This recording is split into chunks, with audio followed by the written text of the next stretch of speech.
This is Iceland's idea of a Jeep. It's basically a load of metal tubes welded together, a couple of old-fashioned truck axles underneath, big Chevy V8 engine up the front.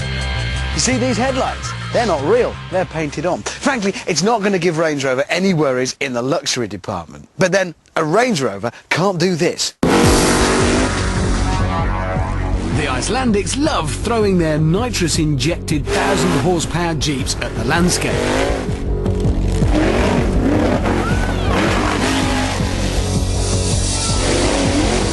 They're like one huge toddler group, always looking for new and ingenious ways of damaging themselves. And their latest location is this. Water. The very wet water of Lake Klevoat. And they're not driving in it, they're driving on it.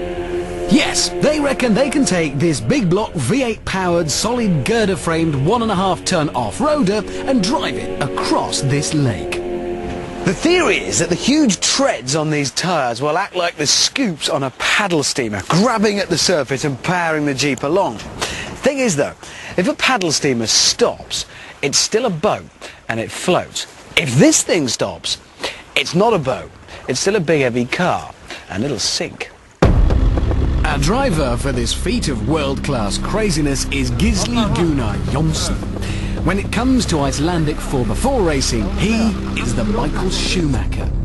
Only without the money, private jet, yacht, mansions or sponsorship deals. But otherwise, peas in a pod. Right, this is the plan. Gisli is going to get up as much speed as he possibly can on the beach before he enters the water about here. And the finishing line is over 0.5 kilometre away over there on the other side of the bay. This is going to demand some serious commitment. Gisli has to keep his foot flat to the floor for the whole run or he'll lose momentum. And if that happens, he'll also lose his Jeep. Brave man. Now, nitrous oxide has to be injected into that engine constantly to boost the power from 600 to the 800 that's needed. If that fails at any point, he sinks. Well, when I say he sinks, I mean we sink.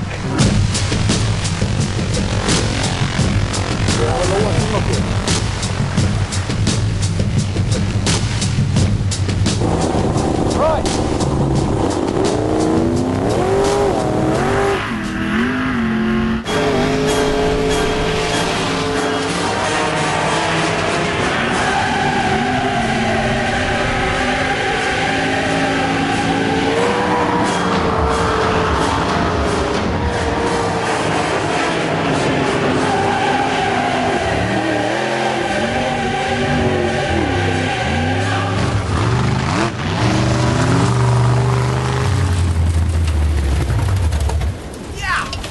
Pretty good. That is unbelievable.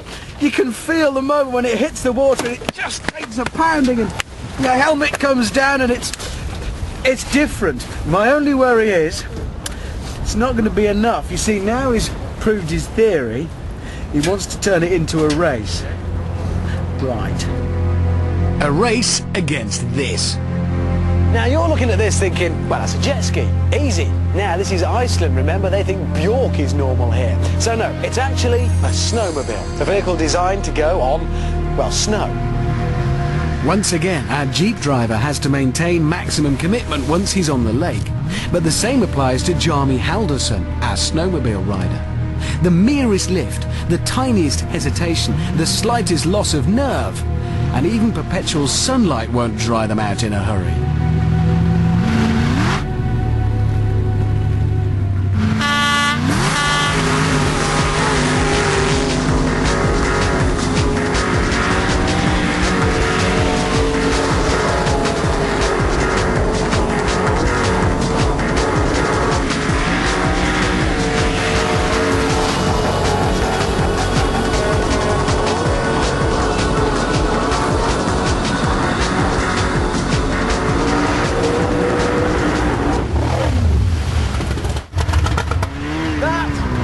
Was incredible, but I can categorically tell you, if you find yourself near an Icelandic lake and you don't have any sort of waterborne transport, you're best off going for a snowmobile.